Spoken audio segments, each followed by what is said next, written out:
మనము బలాన్ని పొందినట్లుగా, శక్తిని పొందినట్లుగా, ఆధ్యాత్మిక జీవితాల్లో ముందుకు నడిచినట్లుగా ఆయన కృప కోసం కనిపెట్టి వాక్య సందేశంలో ముందుకు మనం కొనసాగిపోదాం పిల్లరా. యోహాను సువార్తలో ఒక మాటను మనం చదువుకుందాం. యోహాను సువార్త 12వ అధ్యాయము, యోహాను సువార్త 12వ అధ్యాయము 46వ వచనాన్ని మనము చదువుకుందాం. నా యందు విశ్వాసముంచు ప్రతివాడు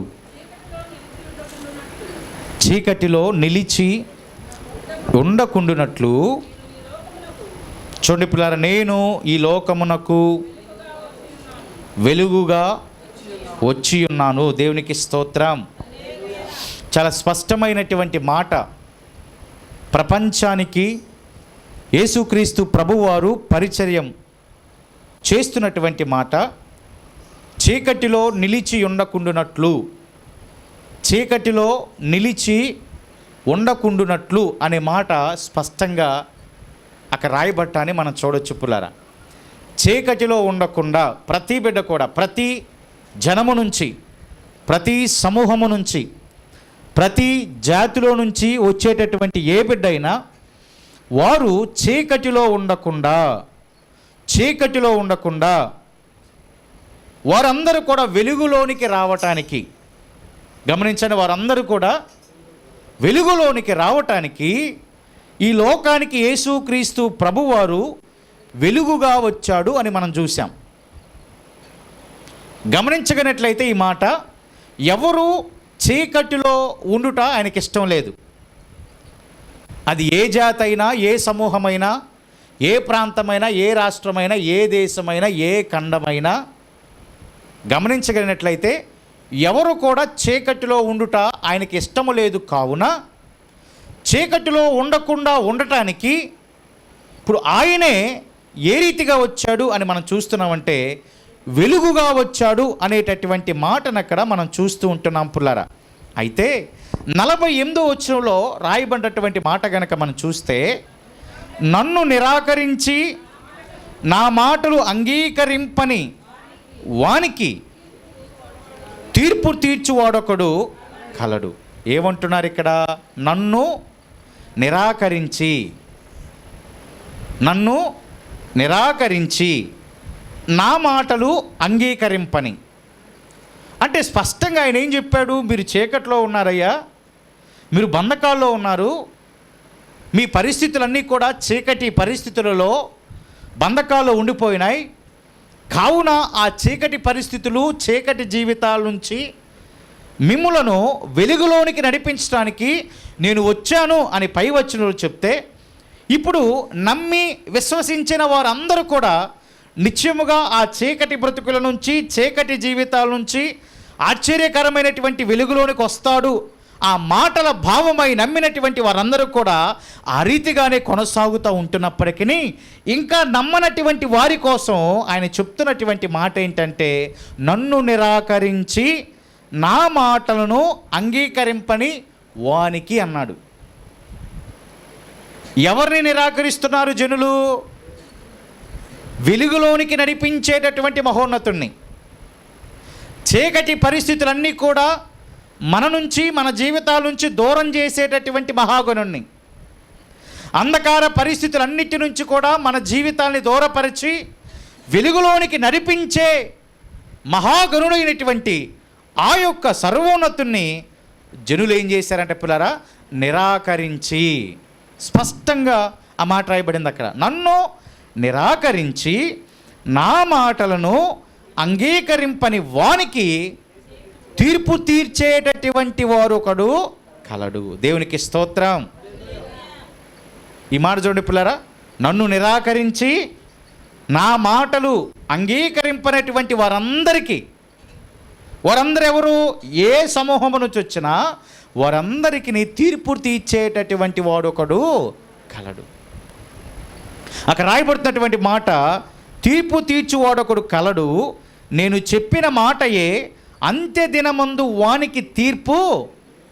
నేను చెప్పిన మాటే అంత్యదినమున వానికి, అనగా నన్ను అంగీకరించని వానికి, నన్ను నిరాకరించేటువంటి వానికి తీర్పు తీర్చేది ఏంటంటే యేసుక్రీస్తు ప్రభువారు చెప్పినటువంటి మాటయే.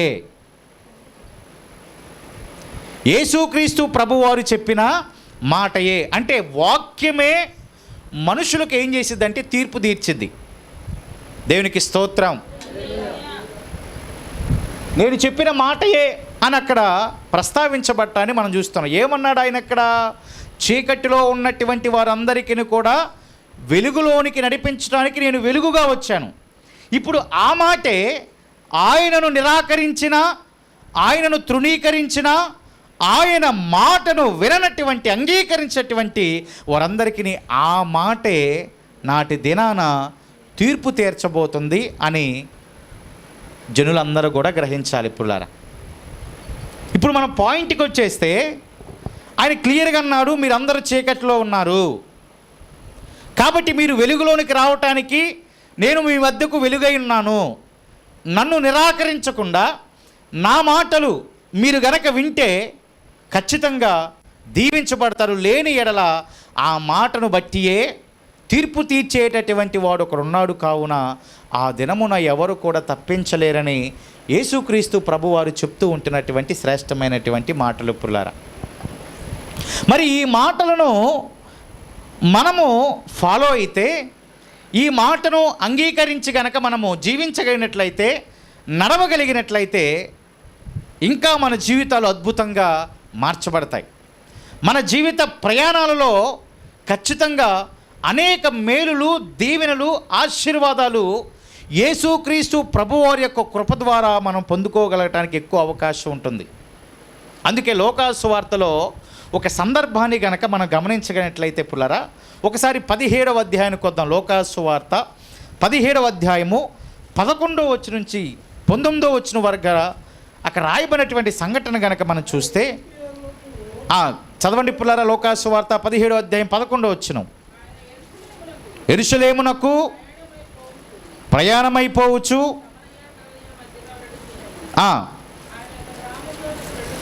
వెళ్ళుచుండగా ఎంతమంది వచ్చారంట పుల్లారా? 10 మంది కుష్ఠరోగులు ఆయనకు ఎదురుగా వచ్చి దూరమున నిలిచి, యేసు ప్రభువా మమ్మల్ని కరుణించు అని కేకలు వేశారు. ఎవరు వారు? కుష్ఠరోగులు. ఎంతమంది అంట పుల్లారా? సరే, వారు కుష్ఠరోగముతో బాధపడుతున్నారు అంటే దాదాపుగా వారందరూ ఆ 10 మంది కూడా చీకటిలో ఉన్నారా, వెలుగులో ఉన్నారా పుల్లరా? చీకటి. స్పష్టంగా అర్థమైంది. చీకటిలో ఉన్నటువంటి వారు లోకానికి వెలుగుగా వచ్చినటువంటి ఆయనకు ఎదురుగా వచ్చారు. దేవునికి స్తోత్రం. లోకాన్ని వెలిగించడానికి వచ్చినటువంటి ఆయనకి ఎదురుగా వచ్చి దూరమున నిలిచి, యేసు ప్రభువా మమ్ములను కరుణించమని కేకలు వేశారు. ఆయన వారిని చూచి వారితో చెప్పినటువంటి మాట, మీరు వెళ్ళి మిమ్మును యాజకులకు కనపరుచుకొనుడని వారితో చెప్పాను.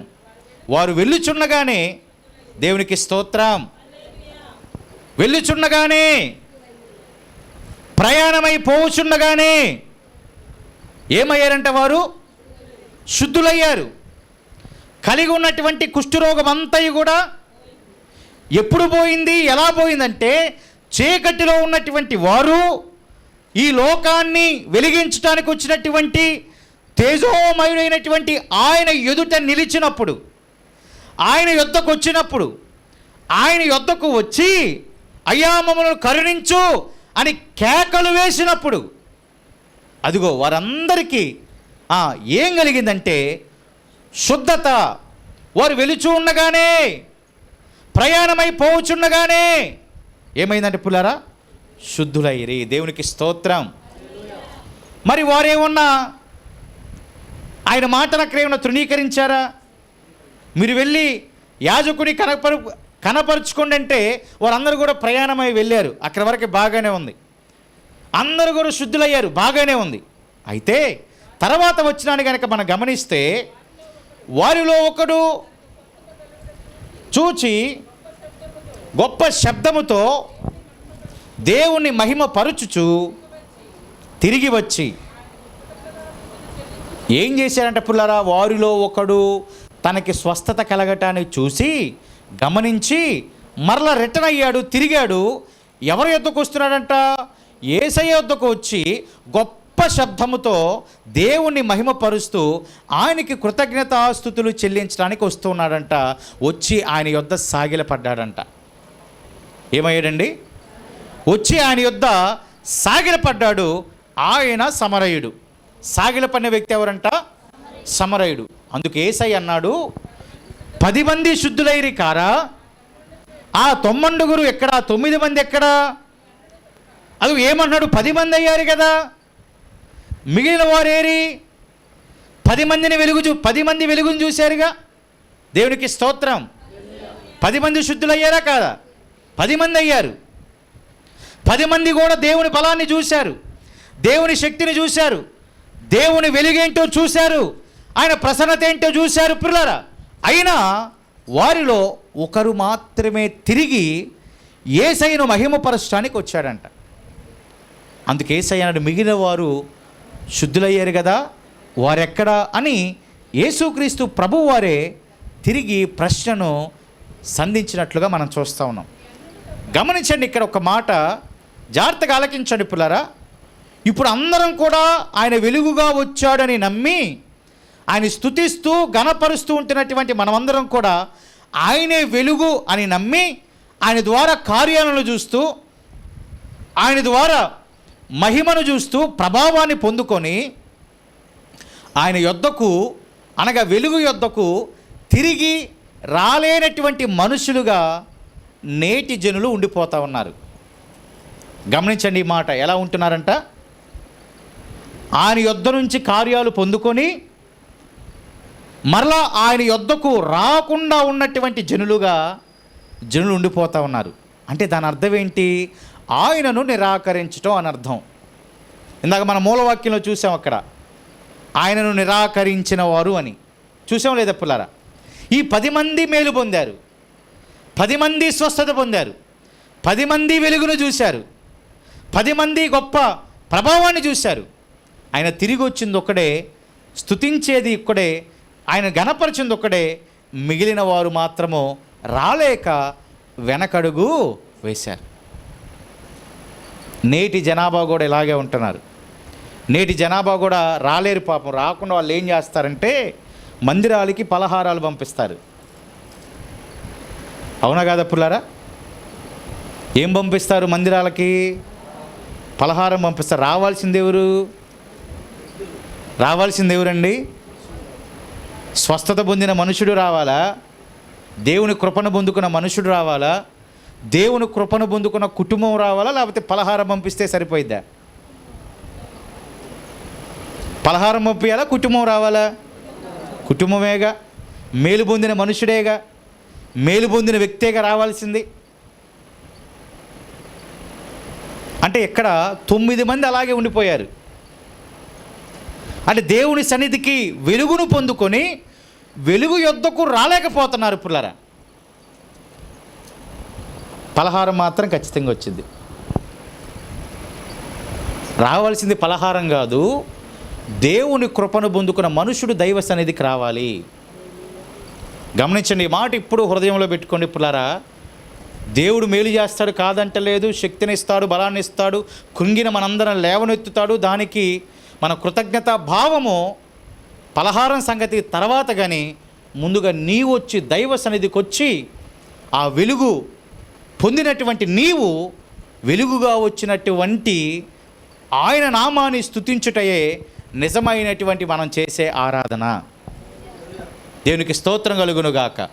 కానీ జనులు ఏం చేస్తున్నారు? ఇక్కడ ఆయనను నిరాకరిస్తున్నారు,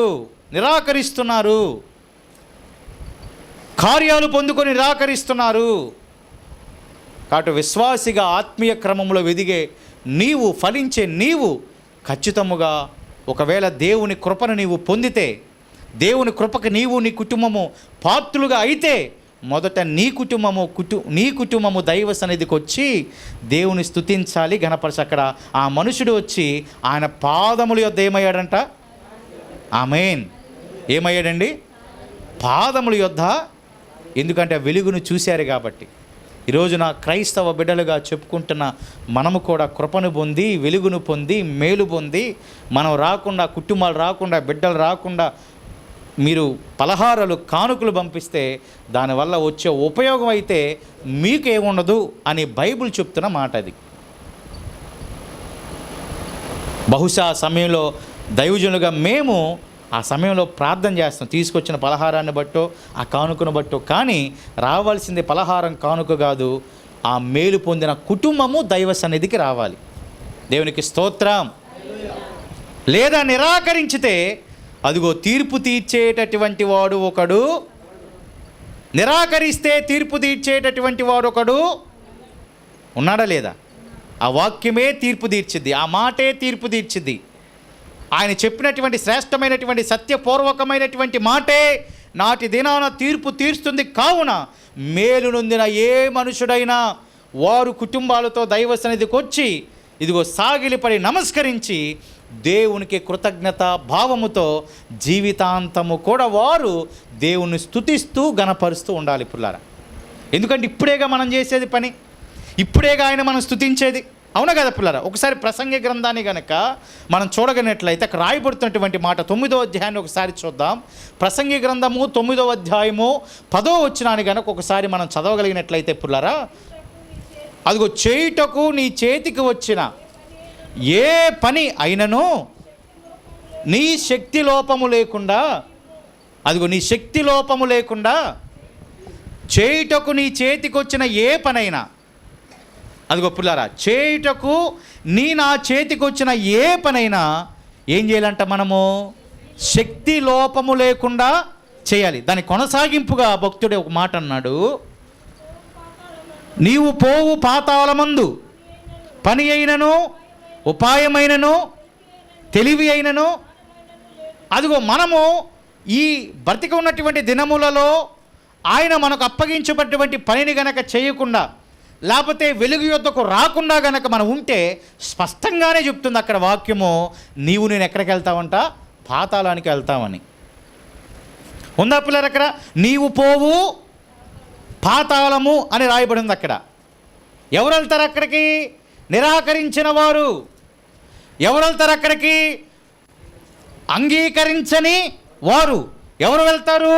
వెలుగు యొద్దకు రానటువంటి వారు. మేలు పొందుకొని కూడా ఆయన యొద్దకు రాకుండా ఉండేటటువంటి వారు ఎవరైనా సరే, ఎంతటి ధనమున్నా సరే గమనించండి, వారు అందరూ కూడా పాతాళానికే వెళ్తారు. అక్కడే ఉండదు. అక్కడే ఉండదంటే పని ఉందా, తెలివి ఉందా, ఉపాయం ఉందా, జ్ఞానం ఉందా? మరి ఇవన్నీ ఎక్కడ చేయాలి మనం? ఈ లోకములో జీవిస్తూ ఉండగానే, ప్రభు కృపను పొందుకొని జీవిస్తూ ఉండగానే చేతికి వచ్చిన ఏ పనైనా ఏం చేయాలంట? మనం శక్తి లోపము లేకుండా చేయాలి. దేవునికి స్తోత్రం కలుగును గాక. ఇంక అంతకంటే ప్రభు మన యొద్ద నుంచి ఏం కోరుకుంటాడు పిల్లరా? అంతకంటే ప్రభు మన యొద్ద నుంచి ఏం కోరుకుంటాడు? మన మనసారా ప్రభుని ఆరాధించుటే కదా ఆయన కోరుకుంటుంది. నమ్మకముగా, స్థిరముగా, విశ్వాసముగా జీవించుటే కదా ఆయన మన యొద్ద నుంచి కోరుకుంటుంది. వెలుగునొద్దకు రమ్మనే కదా ఆయన కోరుకుంటుంది. వస్తే ఏమైద్ది? ఆయన ఎదురుగా వస్తే ఏమవుద్ది? శుద్ధులుగా అవుతాం, పరిశుద్ధులుగా అవుతాం, జీవాన్ని పొందుకుంటాం, బలాన్ని పొందుకుంటాం, ఉన్నత స్థితికి వెళతాం. కఠిన పరిస్థితులన్నీ పోతాయి. కృంగిన మనం లేవనెత్తబడతాం, దీవించబడతాం, ఆశీర్వదించబడతాం. ఇవన్నీ కాకుండా నిరాకరిస్తే పోయే పాతాళములో పని లేదు, జ్ఞానము లేను, ఉపాయము లేదు, తెలివి ఏమాత్రమో అక్కడ చేసే పని ఏమీ కూడా లేదు. చేసే పని ఏమీ కూడా, ఆ పనంతా కూడా ఎక్కడుందంట?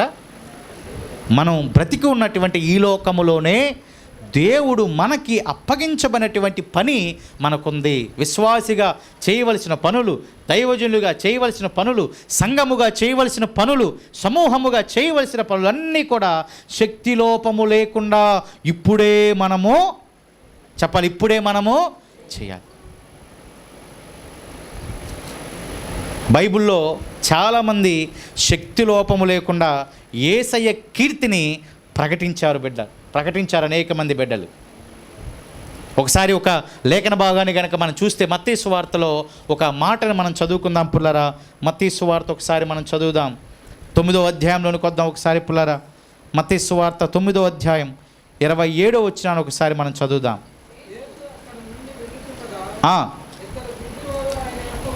ఎంతమంది వచ్చారంటే పుల్లరా? 2 గుడ్డివారు వచ్చారు. వేడుకొన్నారు, కేకలు వేశారు.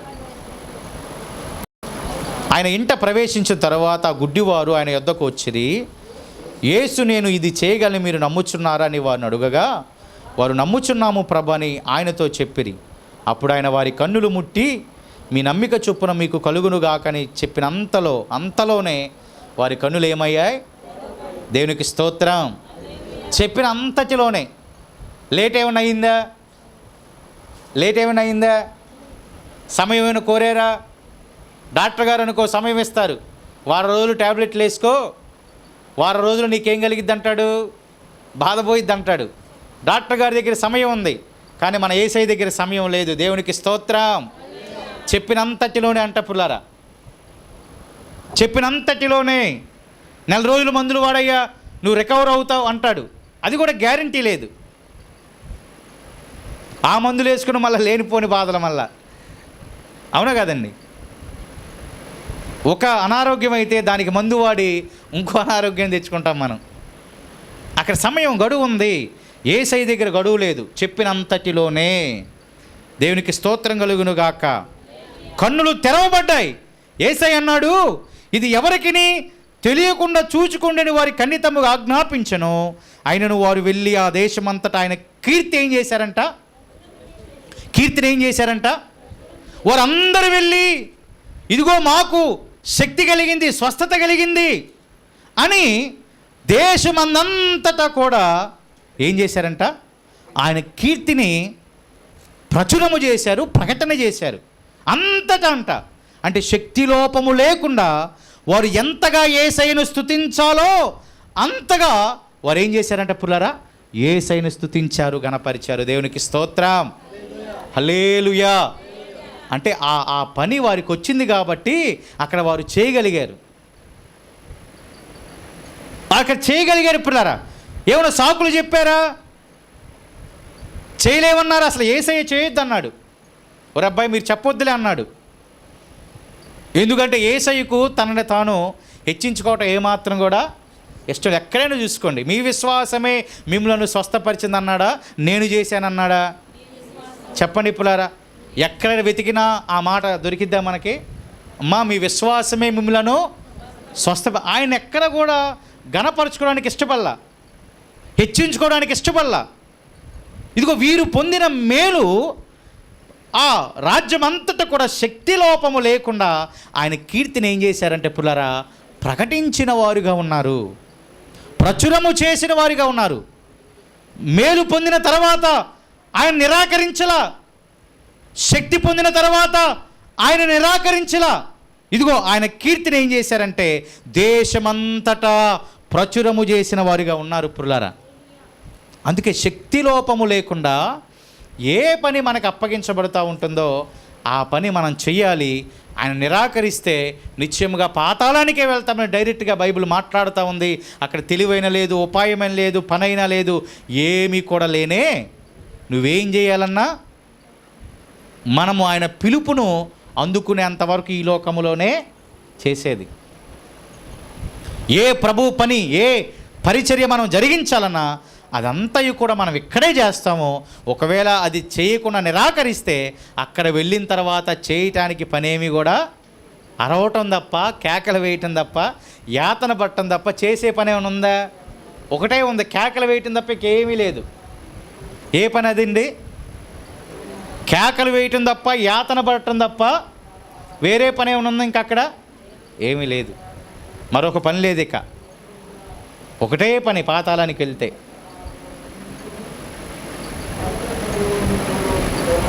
ఇక్కడ కేకలేస్తే మరి నువ్వు వాటర్ అన్నది తాగుతావు, గొంతు పోతుందని. మరి అక్కడ కేకలేస్తే ఎవరిస్తారు వాటరు? ఎవరిస్తారండి? ఆలోచించండి ఒకసారి. అందుకే ధనవంతుడు నోరు ఎండిపోయిందా లేదా? గమనించండి ఒక మాట. అందుకే ఇక్కడ చేయాల్సినటువంటి కరెక్ట్ అయినటువంటి పని కనుక మనం చేస్తే దాన్ని తప్పించుకుంటాం. అందుకే మనం శక్తి లోపము లేకుండా ఒక విశ్వాసిగా, సంఘముగా మనం చేయాల్సినటువంటి పనులు గనక మనం చేస్తే దేవుడు మన నిండారులుగా దీవిస్తాడు, ఆశీర్వదిస్తాడు. కావున ఇప్పుడు మనం ఏం చేయాలంటే వెలుగు యొద్దకు మనం రావాలి. ఆ వెలుగే మహోన్నతుడైనటువంటి యేసుక్రీస్తు ప్రభువారు. దేవునికి స్తోత్రం కలుగునుగాక. హల్లెలూయా. ఇప్పుడు మనం అందరం కూడా ఎవరి యొద్దకు రావాలంటే పుల్లారా, వెలుగు యొద్దకు రావాలి. వెలుగు యొద్దకు వస్తే ఆయనే మనల్ని బలపరుస్తాడు. ఆయనే మన స్థిరపరిచి నీకు కొన్ని బాధ్యతలు అప్పగించి నీ ద్వారా సంఘము మహిమపరచబడేటట్లుగా, నీ ద్వారా ఆయన నామము మహిమపరచబడేటట్లుగా నీకు కొన్ని బాధ్యతలు ఆయన అప్పగిస్తాడు పుల్లారా. దాన్ని మన శక్తి లోపము లేకుండా గనక చేస్తే మనం ఇంకా దీవించబడతాం. దేవునికి మహిమ కలుగునుగాక. హల్లెలూయా, హల్లెలూయా. ప్రేమతో ప్రాణమును అర్పించినావు, శ్రమల సంకెళ్ళైన శత్రువును కరుణించు వాడవు నీవే. ప్రేమతో ప్రాణమును అర్పించినావు, అందరూ కలిసి. శత్రువును కరుణించు వాడవు నీవే. శూరులు నీ ఎదుట వీరులు కారెన్నడు, జగతిని జయించిన జయశీలుడా. శూరులు నీ ఎదుట వీరులు కారెన్నడు, జగతిని జయించిన జయశీలుడా. సర్వయుగములలో అందరం కలిసి స్వరమెత్తి పాడదాం. ఎవరు మౌనం కూడా చెప్పులారా, మనసారా స్తుతిద్దాం. నా ధ్యానం నా ప్రాణం నీవే యేసయ్యా, నా ధ్యానం నా ప్రాణం నీవే యేసయ్యా. సరిపోచగలన నీ సామర్థ్యమును, కొనియాడదగినది నీ దివ్య తేజం. నా ధ్యానం నా ప్రాణం, అందరం కలిసి.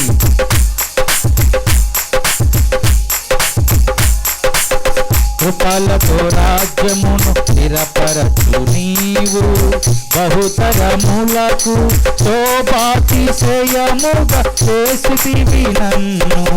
కృపలతో రాజ్యమును, అందరూ కలిసి. బహుతర శోభాతిశయముగా చేసితివి నన్ను. నెమ్మది కలిగించే ఈ బాహుబలముతో శత్రువు నచిన బహుశూరుడా. నెమ్మది కలిగించే ఈ బాహుబలముతో శత్రువు నచిన సర్వయుగములలో, అందరూ కలిసి స్వరమెత్తి చప్పట్లు కొడుతూ ఆమేన్. నా ధ్యానం నా ప్రాణం, నా ధ్యానం నా ప్రాణం నీవే యేసయ్యా.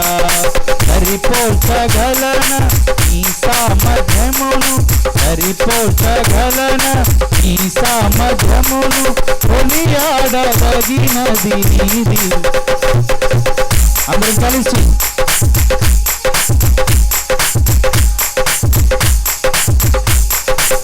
హల్లెలూయా.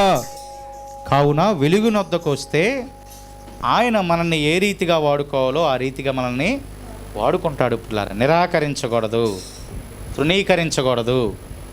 ఆయన ఎప్పటికీ కూడా నిరాకరించకూడదు. నిరాకరిస్తే ఒకటే గమనించాలి, తీర్పు తీర్చేవాడు ఒకడు, అదిగో ఒకడు ఖచ్చితంగా ఉన్నారు. కావున మనకు వచ్చినటువంటి పని మనం ఖచ్చితంగా శక్తి లోపము లేకుండా చేయాలి. అందుకే హెబ్రీ పత్రికలో ఒక మాట కనుక మనం గమనించగలిగినట్లయితే పుల్లరా, 6వ అధ్యాయాన్ని ఒకసారి చదువు. హెబ్రీ పత్రిక 6వ అధ్యాయము 12వ వచనాన్ని ఒకసారి మనం చదువుదాం. 11 నుంచి చదువుదాం. మీరు మందులు కాక విశ్వాసము చేతను ఓర్పు చేతను వాగ్దానములను స్వతంత్రించుకొను వారిని, అదిగో స్వతంత్రించుకొను వారిని పోలి నడుచుకున్నట్లుగా మీలో ప్రతి వాడును మీలో ప్రతి వాడును, గమనించండి ఏమన్నాడంట పిల్లరా, మీలో ప్రతి వాడును మీ నిరీక్షణ పరిపూర్ణమగు నిమిత్తము మీరిది వరకు కనబరిచిన ఆసక్తిని తుదమట్టుకు కనపరచవలని అపేక్షించుచున్నాము. దేవునికి స్తోత్రం కలుగునుగాక. అర్థమైందా పిల్లలు ఈ మాట? చూడండి, చాలా మంచి మాట కదా. అంటే బైబిల్ అన్ని మంచి మాటలే, ఇంకా ఇది బలాన్ని ఇచ్చే మాట. మీరు మందులు కాక విశ్వాసము చేతను ఓర్పు చేతను వాగ్దానములను స్వతంత్రించుకొని వారిని పోలి నడవాలి. ఆమేన్. మీరు విశ్వాసము చేతను ఓర్పు చేతను వాగ్దానములు స్వతంత్రించుకున్నటువంటి వారిని పోలి మనం నడవాలంట. అర్థమైందా పిల్లరా? ఇప్పుడు మన ప్రయాణం ఎవరిని పోలి ఉండాలంట? విశ్వాసము చేత, రెండోది ఓర్పు చేత దేవుని యొద్ద నుంచి వాగ్దానములు పొందినటువంటి భక్తులను పోలి మన ప్రవర్తన ఉండాలంట. ఆమేన్. ఎలాంటి ప్రవర్తన అంట పిల్లరా? విశ్వాసము చేత ఓర్పు చేత, రెండు చూడండి ఒకసారి. విశ్వాసము చేత ఓర్పు చేత పాత నిబంధన కాలము నుంచి నేటి వరకుని కూడా విశ్వాసమును ఓర్పును కలిగి దేవుని యొద్ద నుంచి వాగ్దానములను స్వతంత్రించుకున్నటువంటి భక్తులు ఉన్నారు. చూసారా? స్వతంత్రించుకున్నటువంటి భక్తులు ఉన్నారే, ఇదిగో వారిని పోలి నడుచుకున్నట్లుగా మనలో ప్రతివాడంట. ఎవరంట పిల్లరా? ప్రతివాడు, పురుషులు కాదు, స్త్రీలు కాదు, ట్రాన్స్జెండర్స్ కాదు, ప్రతివారు, ప్రతి జనము, ప్రతి సమూహం అంట పిల్లరా, స్వతంత్రించుకోని వారు పోలి నడుచుకోవట్ల ప్రతివాడు మీ నిరీక్షణ పరిపూర్ణమగు నిమిత్తము ఇదిగో మీరు ఇది వరకు కనబరిచిన ఆసక్తిని తొదమట్టుకు కనబరచాలంట. ఆమేన్. ఇది వరకు కనబడినటువంటి ఆసక్తి పుల్లరా ఎప్పటి వరకు ఉండాలంట? చెప్పండి, ఎప్పటి వరకు అంట? చివరి వరకు. ఎప్పుడు ప్రభు పిలుపుని అందుకుంటామో తెలియదు, కావున అప్పటి వరకు ఒకే ఆసక్తి అంట. ఆమేన్. ఏం ఆసక్తి అనేది అప్పటి వరకు? ఒకటే. చాలా స్పష్టమైన మాట. మీ నిరీక్షణ పరిపూర్ణం అవ్వాలంటే మీరు ఇది వరకు కనబరిచిన ఆసక్తి, అంటే ఆసక్తి ఒకవేళ మనలో తగ్గితే మనం సరి చేసుకోవాలి. ఏమని మాట్లాడుతుంది లేఖనము? మీరు ఇది వరకు కనబరిచినటువంటి ఆసక్తి తుదమట్టుకుండాలంట. ఇప్పుడు ఆయన వెలుగు యొద్దకు వచ్చాం, మనం చేతికి కొన్ని పనులను బాధ్యతలను అప్పగించాడు, అవన్నీ మనం చేస్తున్నాం, అవన్నీ కూడా మనం కొనసాగుతున్నాం. కానీ విశ్వాసుల్లో ఉండేటటువంటి బుద్ధి ఏంటంటే రాను రాను పోను పోను సమయము, రోజు, దినము, మాసము, సంవత్సరము గడిచే కొద్దీ ఆసక్తి ఏమైందండి? ఆసక్తి ఏమైందండి? తగ్గిద్దా పెరిగిద్దా?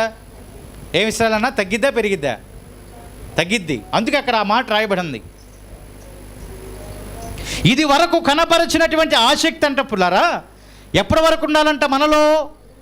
తుదమట్టుకు. ఎప్పుడు ఆయన పిలుపుని అందుకుంటామో తెలియదు. తుదమట్టుకు ఉండాలంటే ఇదిగో రెండు కారణాలు అక్కడ భక్తులైన పౌలు గారి ద్వారా దేవుడు చెప్పించాడు. ఏంటది? విశ్వాసము చేతను ఓర్పు చేతను అదిగో దేవుని యొద్ద నుంచి వాగ్దానములు పొందిన వారు ఉన్నారు. చూసారా? ఇదిగో వారిని పోలి గనక మీరు నడిస్తే ఆసక్తి మనలో తగ్గదంట. దేవునికి స్తోత్రం. ఎవరిని పోలంట పుల్లారా?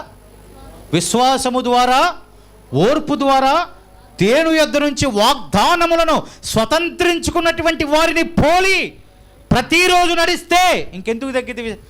ఇంకెందుకు మనలో ఆసక్తి తగ్గిద్ది? ఇంకెందుకు ఆసక్తి తగ్గిద్ది పుల్లారా? తగ్గిద్దా? ఆ కింద వచనాల్లో దేవుడు అబ్రహాము గురించి చెప్పినటువంటి మొత్తాన్ని కూడా అక్కడ రాయించాడు. అవన్నీ కూడా మనకు తెలుసు. ఆ విషయాల జోలికి నేను వెళ్ళట్లేదు పుల్లారా. ఇప్పుడు ఆయన విశ్వాసముతో ఓర్పుతో దేవుని యొద్ద నుంచి వాగ్దానాలు ఏం చేశారంట? స్వతంత్రించుకున్నాడు.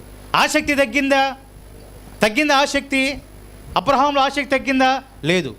25 years గడిచిపోయింది, తగ్గిందా? లేదు. ఆయనకి 86వ సంవత్సరంలోనే దేవుడు ఒక సంతానాన్ని ఇచ్చాడా లేదా? 86వ సంవత్సరంలోనే ఇచ్చాడు. ఇస్మాయిల్ని కనినప్పుడు ఆయన వయసు ఎంత పుల్లారా? 86. ఆయన స్టిల్ దేవుడిచ్చినటువంటి మాట, శారా వలన కనినది నీ గర్భము, నీ జనం అవుతుందనేటటువంటి మాట కోసము ఆయన ఓర్పుతో విశ్వాసముతో వేచి ఉన్నాడు. అవునా కదా పుల్లరా? ఇప్పుడు నిన్ను నన్ను లేఖనం ఏమంటుందో తెలుసా పుల్లరా? అదే విశ్వాసము, అదే ఓర్పుతో దేవుడు కృపని అబ్రహాము ఎలాగైతే పొందుకున్నాడో అదే రీతిలో మనము కూడా ఉండాలి. ప్రతివాడు ఉండాలి. రోజు గడిచే కొద్దీ ఆసక్తి పోకూడదు అని లేఖనం మనతో మాట్లాడుతూ ఉంది. పిల్లలు, ఎందుకు మనము దీవించబడలేకపోతున్నామంటే స్పష్టంగా మనలో తగ్గుతున్న ఆసక్తిని బట్టి, మనలో తగ్గుతున్నటువంటి ఆసక్తిని బట్టి. ఎప్పుడైతే మనలో ఆసక్తి తగ్గిపోయిద్దో అప్పుడు దీవెనకు మనం దూరం అయిపోతూ ఉంటాం. అబ్రహాములో ఎక్కడైనా ఆసక్తి తగ్గడాన్ని మనం చూడొచ్చా? అబ్రహాము ఎక్కడైనా విశ్వాసాన్ని కోల్పోవటాన్ని మనం చూడొచ్చా? ఎందుకంటే ఆయన నమ్మాడు, వెలుగు యొద్దకు వచ్చాడు, ఆయన మాట నిరాకరించలా. చేతికి వచ్చేటువంటి పని అంటే తన పనిని తాను చేసుకుంటూ మనసారా దేవుణ్ణి స్తుతించాడు, గణపరిచాడు. కానీ ఎక్కడ కూడా విశ్వాసము సన్నగిలలేదు, ఎక్కడ కూడా ఓర్పులో సన్నగిలలేదు. కావున ఆయన వాగ్దానాన్ని స్వతంత్రించుకున్నాడు. కావునే అబ్రహాము దీవించబడ్డాడు. ఎంతగా దీవించబడ్డాడంటే అబ్రహాము సంతానం ఎంతమంది పుల్లారా? 8 మంది. దేవునికి స్తోత్రం. ఎంతమంది అంట? 8 మంది. ఒకరు కాదు, ఇద్దరు కాదు పుల్లారా. మనకెవరు తెలుసు? ఇస్సాకు, ఇస్మాయిలే తెలుసు. మిగిలిన వారిని మనం ఎప్పుడు కూడా ధ్యానం చేసి ఉన్నాం. ఒకసారి చూసుకుని ఆదికాండంలో 25వ అధ్యాయం అనుకుంటా మొదటి వచనంలో రాయబడి ఉంటుంది 8 మంది. ఎంతగా దీవించబడ్డాడు చూడండి. ఆ వృద్ధాప్య వయసులో, ఆ వృద్ధాప్య క్రమంలో ఎంతగా దీవించబడ్డాడు. ఎందుకంటే విశ్వాసం ఉంది కాబట్టి, ఓర్పు ఉంది కాబట్టి. విశ్వాసము, ఓర్పే ఆయనను ఆశీర్వదించినటువంటి మనుషుడిగా చేసింది. విశ్వాసము, ఓర్పే దేవుని వాగ్దానాన్ని స్వతంత్రించుకునేటట్లుగా చేసింది. ఆ ఆసక్తే దేవుని వాగ్దానాన్ని స్వతంత్రించుకునేటట్లుగా చేసింది. అవునా కదా? మరి ఇప్పుడు నేటి దినాన మనలో ఉంటున్నటువంటి ఆసక్తి ఎలాగుంటుందో ఒకసారి మనం జ్ఞాపకం చేసుకోవాలి పుల్లారా. అందుకే అబ్రహాము ఎంతగా దీవించబడ్డాడో ఒకసారి చూద్దాం. ఆ లేఖన భాగాన్ని కూడా ఒకసారి చూడండి. ఆదికాండం 25వ అధ్యాయం మొదటి వచనం. 25వ అధ్యాయం మొదటి వచనం.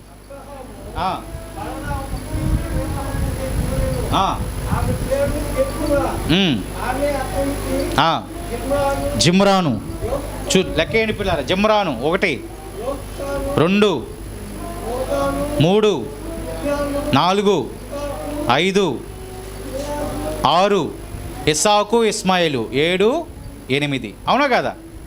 స్పష్టంగా అర్థమైందా? దేవునికి స్తోత్రం కలుగును గాక. ఒకరితోనే ఆగిపోయిందా సంతానం?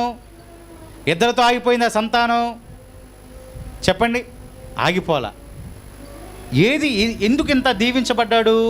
విశ్వాసము, చెప్పండి, ఓర్పు, ఆయనలో ఉన్నటువంటి దేవుని మీద ఉన్నటువంటి ఆసక్తి. విశ్వాసము, ఓర్పు, దేవుని మీద ఉన్నటువంటి ఆసక్తి. దేవునికి స్తోత్రం కలుగునుగాక. హల్లెలూయా.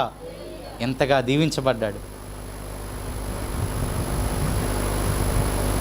అందుకే వారికి తగినట్లుగా మనం ప్రవర్తించాలని హెబ్రీ పత్రికలో మనం చూసాం. అవునా కదా పిల్లారా? ఆ నిరీక్షించి దేవుని యొక్క వాగ్దానాలు స్వతంత్రించుకునేటటువంటి వారికి తగినట్లుగా ఆసక్తితో మనం ఏం చేయాలంట? జీవించాలంట. ఎవరు జీవిస్తారంటే వెలుగునొద్దకు వచ్చిన వారే, ఆయనను నిరాకరించకుండా ఉన్నవారే. దేవునికి స్తోత్రం. పిల్లలు గమనించండి, సంఘములో, సంఘ బిడ్డల్లో ఎప్పటికీ ఆసక్తి తగ్గకూడదు.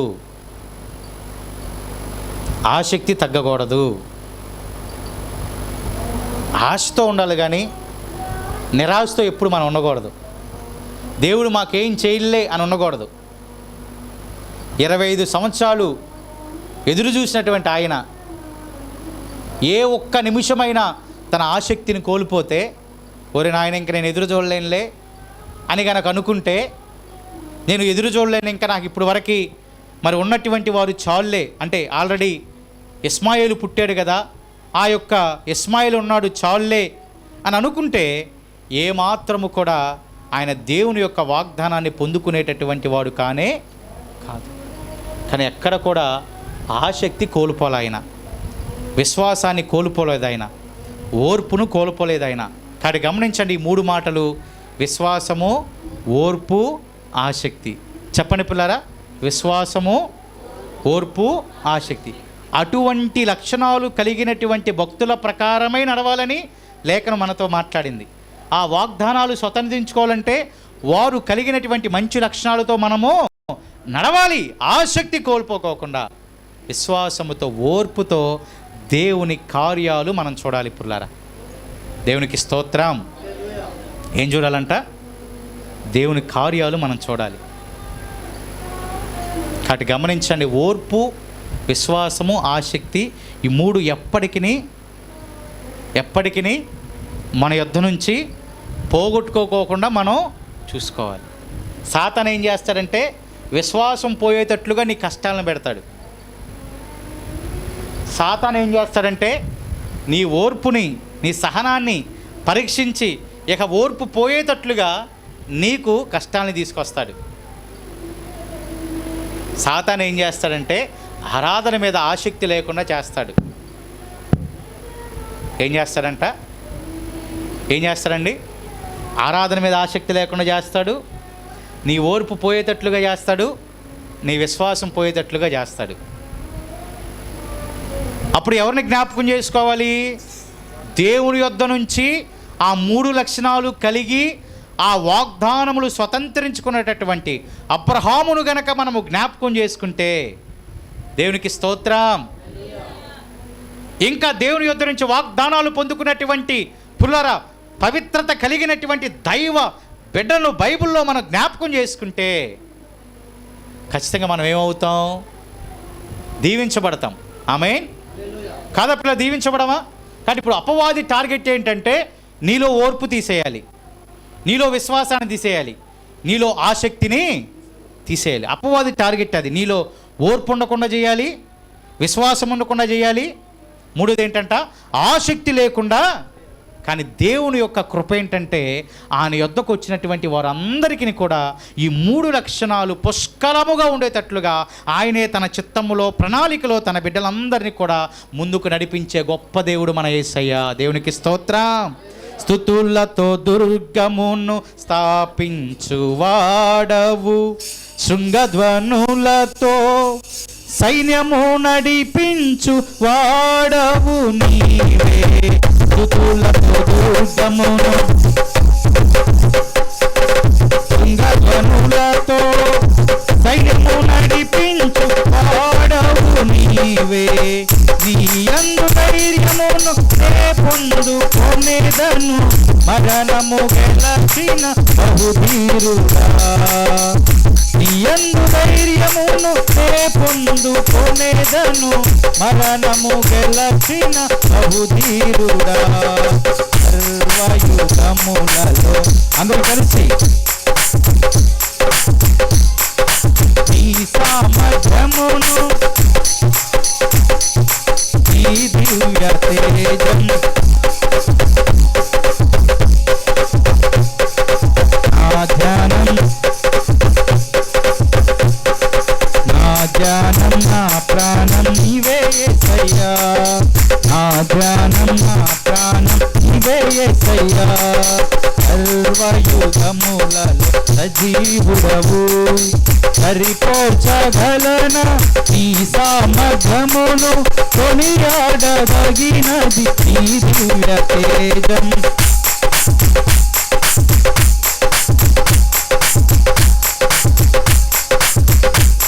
మరొకమారు